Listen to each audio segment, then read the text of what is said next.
Welcome back, guys, and today we're going to be doing another Madden 19 franchise deep dive. I did one of these a while back which took a look at sim stats, but what I'm going to be covering in this video is going to be CPU draft logic. So if you guys weren't aware, in the most recent patch that came out on October 18th, there was a franchise bullet point that said CPU teams will now draft players using improved logic that puts a greater emphasis on team needs, which if you're someone like me that only plays against the CPU, or if you're in a smaller CFM with a few other users, is a pretty big deal. And so I was interested to see how things were actually working here. So initially I just started up some new online CFMs, turned everything to auto for my team and just simulated to the draft, and then took a quick look at each team, and basically what I was focusing on was those first 3 rounds.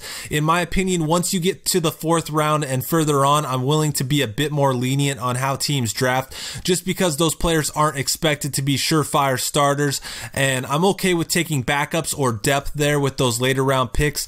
But with those first 3 rounds, you're looking for contributors and impact players, and basically guys that are either starters right away or will quickly become starters. Now, in the initial test, just going through some teams, there were definitely some instances where teams weren't making smart choices. And just to go through a couple examples, after the first season of one of the sims, the Falcons ended up drafting a quarterback in the 1st round with Matt Ryan still on the roster. Now, he is getting up there in age, but with him signed up to a 5-year contract, probably not the right move. And there were a couple instances like that involving QBs. The Bills took a quarterback in the 1st round in one of them, but to be fair there, the quarterback they drafted did end up being 5 overall points higher than Josh Allen. And then the 49ers on more than one occasion took a quarterback in the 1st or 2nd round with Jimmy Garoppolo still on the roster. And then the other thing I noticed happening on more than one occasion had to do with running backs. Both the Rams and Cowboys had a few instances where they were taking running backs in either the 1st or the 2nd round with Todd Gurley and Ezekiel Elliott still on the roster. And then there was also one season where the Bears took a running back with their #1 pick, where they had 4 backs already on the roster, including an 87 Jordan Howard and an 85 Tariq Cohen. But one thing I want to stress here is that when I mention those examples, I'm basically talking maybe 10 or so picks over the course of 5 or 6 simulated drafts. So for the most part, it seemed pretty good. Now, if I went back and looked over every single pick with a fine-tooth comb, I probably could find a lot more picks that maybe don't make perfect sense. But the truth is that the draft is weird. Teams do weird things, and I was mostly focused on looking for stuff that was really bad and less debatable when it came to the decision making. But moving on, I wanted to run a test that would give me a better overall idea of how the computer was drafting, so I figured it'd be better to just go through multiple seasons and focus on one team and basically just let them do everything and then kind of review every pick that was made. So what I ended up doing was starting a new CFM with the Chiefs. I turned everything to auto so the computer was in full control of everything, and then simulated past free agency, which is just before the draft, so that I could jot down the team needs from the trade screen heading into the draft, and then I'd simulate the draft, review each pick, take some notes, and repeat the process. And I did this for 10 seasons. So starting with the first season here, and hopefully you guys will be able to read the notes, but basically I'm just going to hit on a couple of the picks each season. And for the first season, a bit of a mixed bag. 1st round was a good choice, but then the 2nd and 3rd rounds were kind of odd. You get a right end in the 2nd, and maybe he fills that need at left end, but then he's technically playing out of position there. But then later in the 2nd round, the left end also ends up getting taken, so kind of weird there. Then below that, you're going to see that I'm pretty lenient with what gets taken. Are they the best choices? Maybe, maybe not. But unless they're completely egregious, I'm not going to fuss too much over it. Moving to season 2, we have a center getting taken in the 1st round, and you'll notice at the top that it wasn't one of the team needs.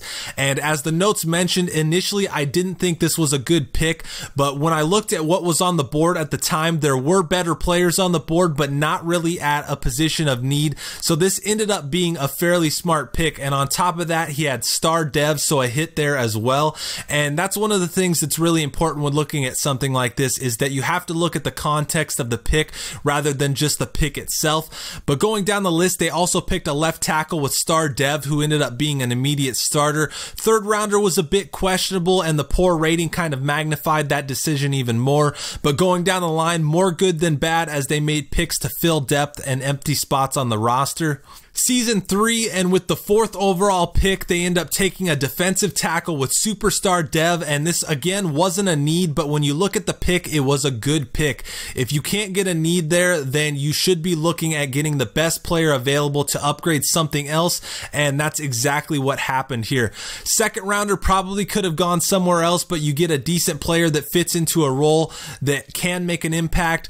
Third round, you have a scenario where I don't mind the decision making, but the failure to hit on the player makes it a worse choice, and that's kind of what the draft is all about. If you hit on certain picks, it looks great, but if you don't, you go back and you look at players that went after, and the hindsight there is 2020. Now with Mahomes at quarterback, another quarterback in the 4th round might be a little bit questionable, but at the time of the pick, he was the only quarterback on the roster, so it was technically a need, and they just so happened to pick a stud there. Everything beyond that though looks fine. Season 4 starts with a cornerback in the 1st round, and that's very similar to what I just talked about with the corner in the last draft. I don't mind the decision, but missing on the player makes it look worse than it actually is. 2nd round, they fill a need and get a starter to boot. 3rd round, you pick up another need that slots into a starting role. 4th round, they fill a backup spot with a decent player. 5th rounder, you get a nice value with a 75 overall and upgrade the position group. And then in the 6th and 7th round, you get players that will almost certainly make the roster, so really hard to complain there. And then hitting the halfway point in season 5, top 5 pick again,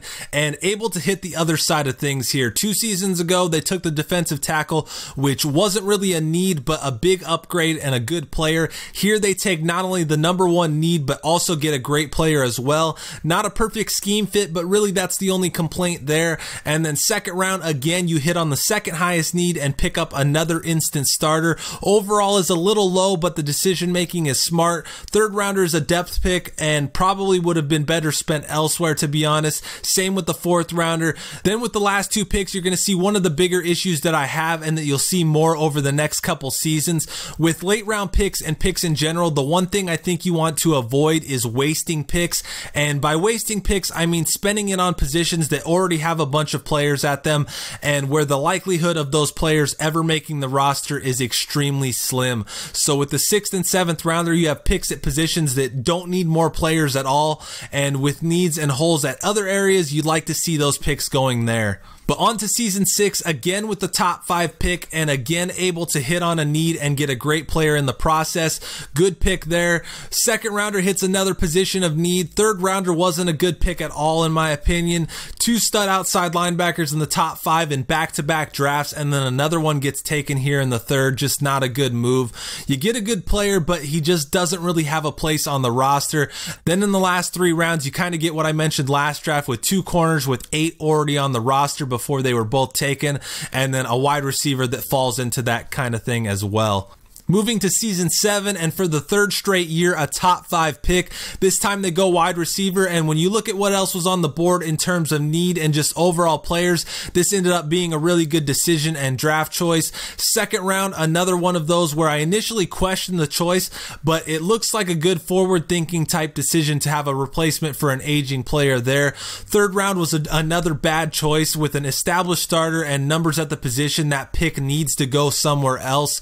4th round, another quarterback gets taken because the stud backup that we drafted in season 3 had moved on, and this was a good pick to fill that hole at backup. And then in the later rounds, a good job of picking up value and depth as well as players that have good chances of making the roster were taken. Then we move to season 8 and picking in the middle of the pack. 1st rounder fills a team need, but a weak class at the position makes the pick look a bit more questionable. 2nd round, you get another tight end, which is a tough one. The numbers were already there, but the pick definitely upgrades that group.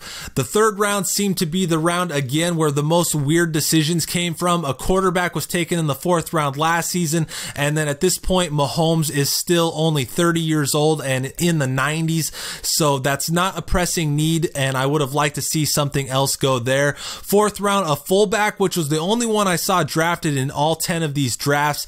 Then in the 5th and the 7th, you get good depth picks, but again in the 6th, you pretty much get a wasted pick that has virtually no chance of even being considered to make the roster. Season 9, and then picking late in the first round where they take a guard, and this was another good pick, fills the top need and is a good player as well. Second round hits on another need and is a good upgrade over what would have been in place had he not been taken. And then the third round strikes again. You get a decent player, but there's just no room for him, and he's just going to rot on the bench for pretty much his entire rookie contract. Fourth round tries to hit on a need, but again comes up short on the player. And then in the later rounds, you fill some depth spots with some decent value. Then to the 10th and final draft, picking mid to late in each round and able to get an instant starter in the first round, and I think that's a good pick.